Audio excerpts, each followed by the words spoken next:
festa. Messi chega en casa comeza a chorar. Súa mãe le pregunta o que ha de errado. Messi responde, non hai nada. Así, súa mãe di, voce jogar contra o Real Madrid de novo. Señor Caras, voce asistiu á noticia? Non, o que aconteceu. Cataluña foi atingido por un terremoto algúns no último par de días. O primeiro foi de 3,1 e a segunda foi de 2,1 na escala de Richter. Caras bravo, efectuar los últimos fogos, entao eles queren que voce faça un comercial para gengivas Fibe. Vamos democrática agora. Vamos tentar a defensa, e tentar tomar a bola dele.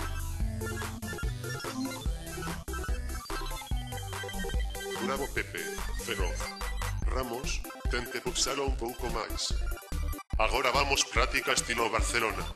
Se Pedro Busquets pode agir para Óscar, entao voce tamén pode. Até eu pensei que era unha pena hundir vías cenas. Ok, vamos tentar iso agora. Voce está correndo e a un jogador na frente de voces. Vamos ver o que voce faz. Caimos? Nao, voce bom. Sobre a lina branca. Bom, muito bom. Nao a voar máis sobre a lina. Agora vamos ver os seus rostos cando voce cai. Eu quero ver algunhas lágrimas. Eu quero ver a dor.